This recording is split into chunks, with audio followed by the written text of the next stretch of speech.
दोस्तों, स्वागत है आपका मेरे YouTube चैनल पर। मैं रूबी मिश्रा स्वागत करती हूँ आपका। और आज की क्लास में हम पढ़ने जा रहे हैं सूर्यकांत त्रिपाठी निराला जी के बारे में। तो सूर्यकांत त्रिपाठी निराला एक हमारे हिंदी साहित्य के एक बहुत ही प्रसिद्ध कवि हैं और आज हम उनके बारे में ये क्लास रखने जा रहे हैं। इनसे रिलेटेड जो भी आपके पेपरों में क्वेश्चन आता है वह मैं सभी जानकारियां देने का प्रयास करूंगी। तो चलिए शुरुआत करते हैं अपनी क्लास की। तो दोस्तों, आज हम पढ़ेंगे निराला जी का व्यक्तित्व और कृतित्व। तो सबसे पहले हम निराला जी का व्यक्तित्व देखते हैं। इनके जो व्यक्तिगत जीवन है उनके बारे में हम जानेंगे और हम देखते हैं कि सूर्यकांत त्रिपाठी निराला जी हिंदी साहित्य के छायावाद के प्रमुख स्तंभों में से एक है। तो सबसे पहले हमारे लिए जानना जरूरी है कि छायावाद क्या है। छायावाद एक रचना काल है जिसमें विशेष प्रकार की रचनाएं हुई थी। तो छायावाद का जो समय काल है वह है सन 1918 से 1936 ईस्वी। इस समय को हम छायावाद के नाम से जानते हैं। इस समय को हम छायावाद के नाम से जानते हैं, यानी कि 1918 से 1936 के बीच में जो भी साहित्य रचनाएं हुई वह छायावाद के अंतर्गत मानी जाती है हिंदी में। और इसके 4 स्तंभ है, यानी कि इसके प्रमुख 4 कवि माने जाते हैं। तो सबसे पहले जो कवि है वह है जयशंकर प्रसाद। जयशंकर प्रसाद। दूसरे कवि है सुमित्रानंदन पंत। सुमित्रानंदन पंत। तीसरे कवियत्री है वह है महादेवी वर्मा। और चौथे कवि है वह है सूर्यकांत त्रिपाठी निराला। सूर्यकांत त्रिपाठी निराला। तो ये 4 मुख्य कवि है छायावाद के। तो अब हम जानते हैं निराला के बारे में। तो हम देखते हैं कि निराला एक लेखक थे, संपादक थे, उपन्यासकार थे, निबंधकार थे और कवि थे, परंतु उनकी कविताएं अधिक प्रसिद्ध हुई।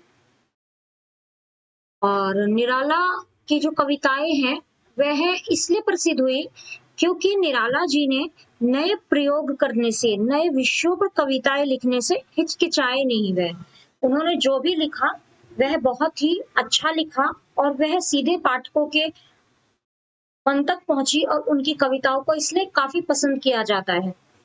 तो हम देखते हैं, जैसा मैंने आपको बताया, वे नए प्रयोग करने से हिचकिचाए नहीं।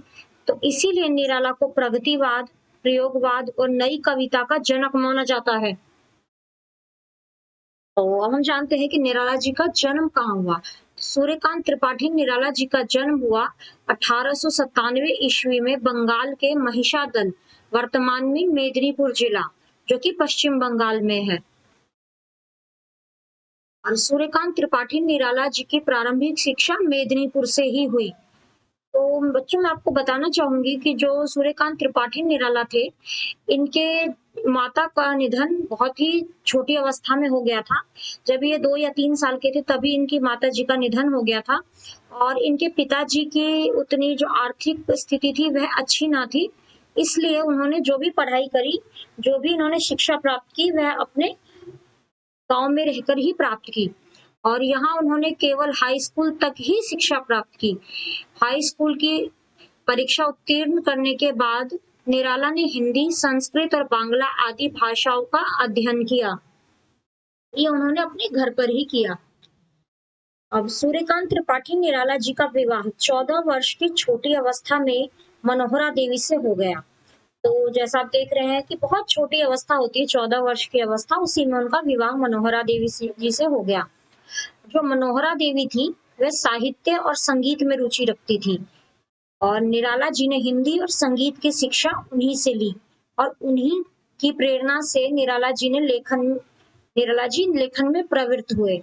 यानी कि जो मोटिवेशन उन्हें मिला वह मनोहरा देवी जी से मिला, हिंदी पढ़ने की और हिंदी सीखने की, इसके अलावा संगीत सीखने की। तो उन्होंने उन्हीं से सीखा और इसके बाद वे उन्हीं के मोटिवेशन से वे हिंदी लेखन से जुड़े। और आगे हम देखते हैं कि 22 वर्ष की अवस्था में मनोहरा देवी जी का निधन हो गया। इससे निराला जी अकेले पड़ गए। तो जैसा कि मनोहरा देवी जी उनके लिए एक मोटिवेशन, एक प्रेरणा स्रोत थी, और जब उनकी ही मृत्यु हो गई तो निराला जी काफी डिमोटिवेट हो गए और काफी अकेले पड़ गए। निराला जी की मृत्यु सन 1961 में इलाहाबाद, जो कि अब प्रयागराज है, तो उसमें हुई। निराला जी ज्यादा अधिक समय तक जीवित नहीं रहे, लेकिन वह जितने भी समय तक जीवित रहे, उन्होंने जो हिंदी साहित्य के लिए जो भी लेखन किया, जो भी कार्य किया, जो भी अपना योगदान दिया, वह सराहनीय है। वह हमेशा के लिए अमर हो गए, क्योंकि उन्होंने ऐसी रचनाएं की जो कि आज भी पाठकों के मन में एक जगह बनाई हुई है। तो आगे हम देखते हैं निराला जी के कृतित्व के बारे में। तो हम देखते हैं कि सूर्यकांत त्रिपाठी निराला कवि थे और छायावाद के प्रमुख प्रवर्तकों में से थे, जैसा कि मैंने आपको पहले ही बता दिया था। उनकी कविता में विषय की विविधता और नवीन प्रयोगों की बहुलता थी। जैसा मैंने आपको बताया दोस्तों कि ये शोषण हो, चाहे गरीबी हो, या आम आदमी के जीवन के बारे में हो, या फिर नए प्रयोग हो कविता में, ये सब करने से कभी हिचकिचाए नहीं। इसीलिए इनकी कविता में विविधता थी, नए प्रयोग थे और नयापन था। इन्होंने जो कविताएं लिखी उनके विषय श्रृंगार, रहस्यवाद, राष्ट्र प्रेम, प्रकृति वर्णन के अतिरिक्त शोषण और वर्ग भेद के विरुद्ध विद्रोह, यानी जो वर्ग भेद था हमारे देश में कि जातिवाद, वर्ग भेद, तो इनके खिलाफ इन्होंने आवाज उठाई। इसके खिलाफ इन्होंने विद्रोह किया, और ये विद्रोह इन्होंने कैसे किया? अपनी कविताओं के माध्यम से। शोषितों के प्रति सहानुभूति तथा पाखंड और प्रदर्शन के प्रति व्यंग इनके काव्य की विशेषता है। यानी कि जो मनुष्य जो गरीब होते हैं, जो शोषित होते हैं, जो शोषण के शिकार होते हैं, इनके लिए इन्होंने आवाज उठाई, और जो भी शोषण करने वाले थे उनके प्रति इन्होंने विद्रोह व्यक्त किया अपनी कविताओं के माध्यम से। और निराला जी ने मुक्त छंद का आविष्कार किया। निराला जी ने क्या किया? मुक्त छंद का आविष्कार किया। यानी कि निराला जी ने मुक्त छंद की कविताओं की शुरुआत इन्हीं से मानी जाती है। तो मुक्त छंद की जो इनकी कविता थी, जो सबसे पहली मुक्त छंद की कविता मानी जाती है, वह मानी जाती है जूही की कली।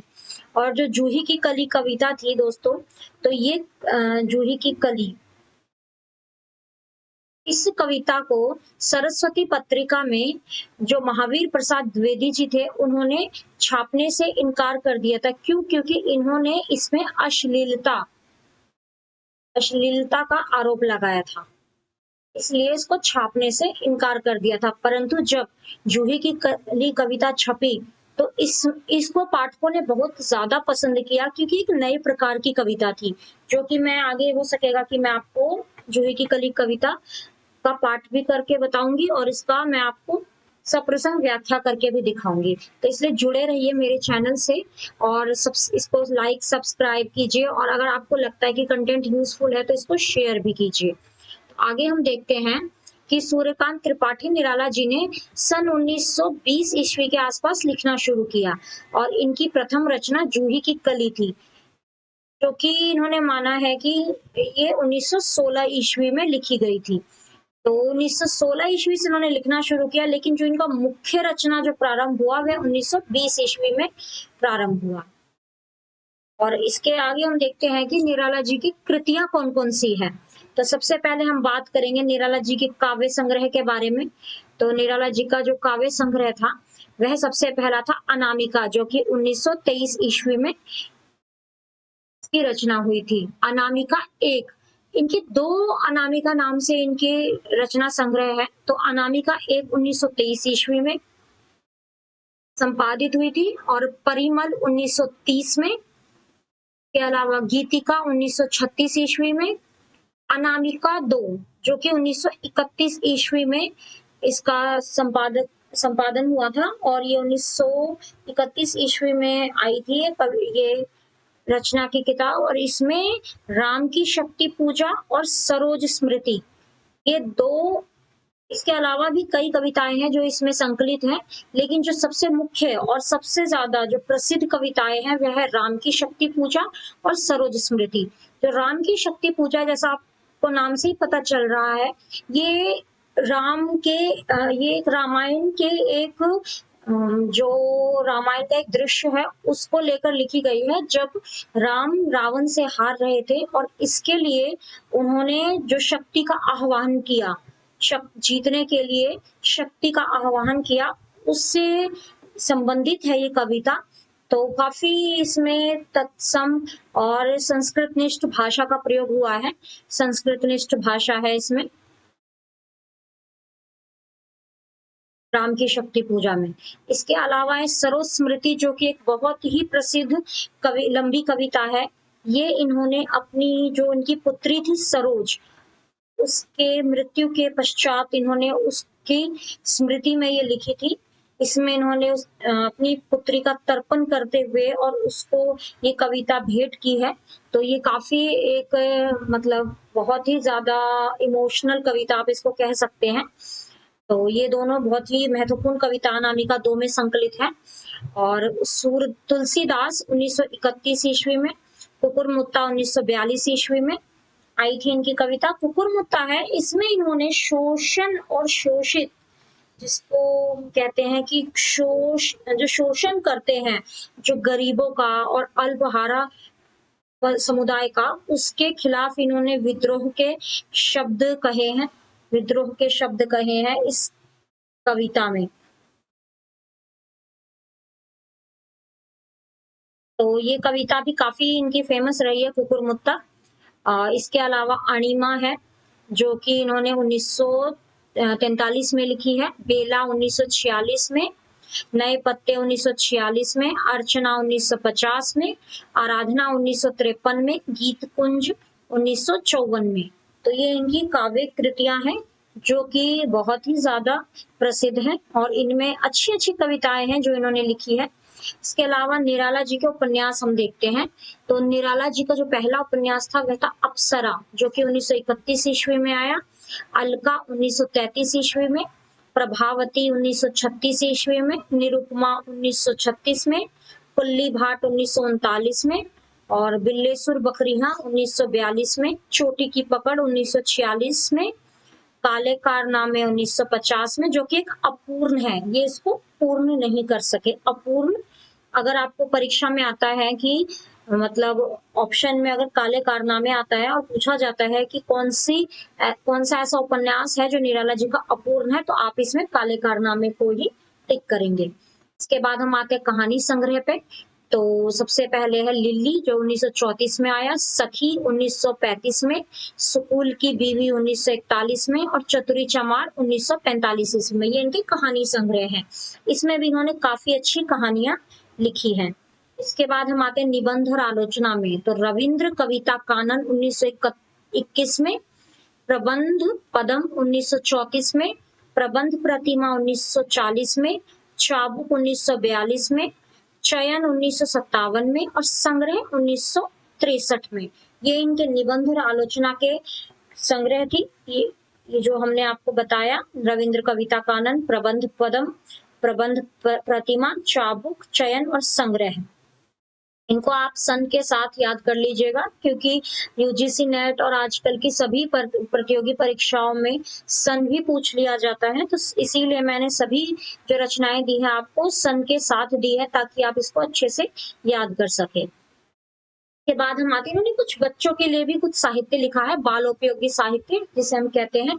तो इसमें इन्होंने ऐसे ही कुछ विषय चुने हैं जो बच्चों के लिए, जो बालकों के लिए एक अच्छे विषय हो सकते थे। इनमें है भक्त ध्रुव 1926 में, भक्त प्रहलाद 1926 में, भीष्म 1926 में, महाराणा प्रताप 1927 में, और सीख भरी कहानियां 1961 में। ये इनके थे बालोपयोगी साहित्य रचनाएं। तो दोस्तों, आज की क्लास में हमने पढ़ा निराला के कृतित्व और व्यक्तित्व के बारे में। और आपको अगर ये अच्छा लगा और आपको ये उपयोगी लगा तो मेरे चैनल को सब्सक्राइब कीजिए और लाइक कीजिए, ताकि मुझे आगे मोटिवेशन मिले आप लोगों के लिए नए नए विषय लाने के लिए, नए नए जो हिंदी के विषय हैं उस पर मैं आगे की क्लासेस ला सकूं। आज के लिए धन्यवाद दोस्तों, और चैनल को जरूर सब्सक्राइब कीजिएगा। धन्यवाद।